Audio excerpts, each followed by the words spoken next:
Shakespeare বলেছেন, একজন নারী এবং একজন পুরুষ শুধুমাত্র বন্ধু হতে পারে না, কেননা এখানে আবেগ আছে এবং দৈহিক সম্পর্কের আকাঙ্ক্ষা রয়েছে। আইরিশ কবি অস্কার ওয়াইল্ড বলেছেন, একজন নারী এবং একজন পুরুষের মধ্যে শুধুমাত্র বন্ধুত্বের সম্পর্কটা হওয়াটা জাস্ট অসম্ভব।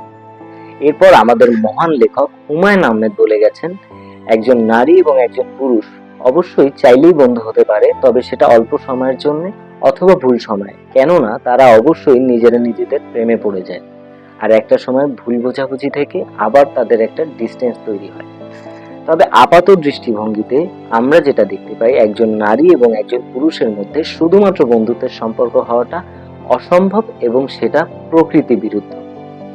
যদি আপনার কোনো বেস্ট ফ্রেন্ড, মেয়ে বেস্ট ফ্রেন্ড থেকে থাকে, তাহলে আপনি নিজেই বলে দেখবেন বা ভেবে দেখবেন আপনার তার জন্য কতটা সফট কর্নার কাজ করছে। এ থেকেই আপনি বুঝে নেবেন যে আসলেই যে কথাগুলো এনারা বলে গেছেন তাদের কোনো একটা কথায় ভুল আছে কিনা।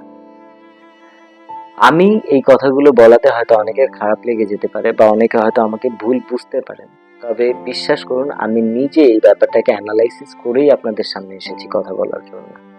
কারণ একজন মেয়ে ফ্রেন্ড এবং একজন ছেলে ফ্রেন্ড যারা জাস্ট ফ্রেন্ড বা বেস্ট ফ্রেন্ড নামে থেকে যায়, তাদের মধ্যে অবশ্যই একটা ভালো সম্পর্ক, যেটা বন্ধুত্বের থেকে অনেকটা বেশি ঘনিষ্ঠ।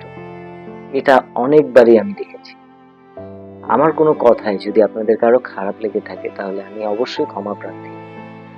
আর আজকে হঠাৎ করে এই কথাগুলো আপনাদেরকে বলবো বলেই রেডি হয়ে আসা। তো যদি কারো খারাপ লেগে থাকে, আমি আবারও ক্ষমা চেয়ে নিচ্ছি। দেখা হবে নেক্সট ভিডিওতে। ততক্ষণ পর্যন্ত সবাই ভালো থাকবেন। ধন্যবাদ।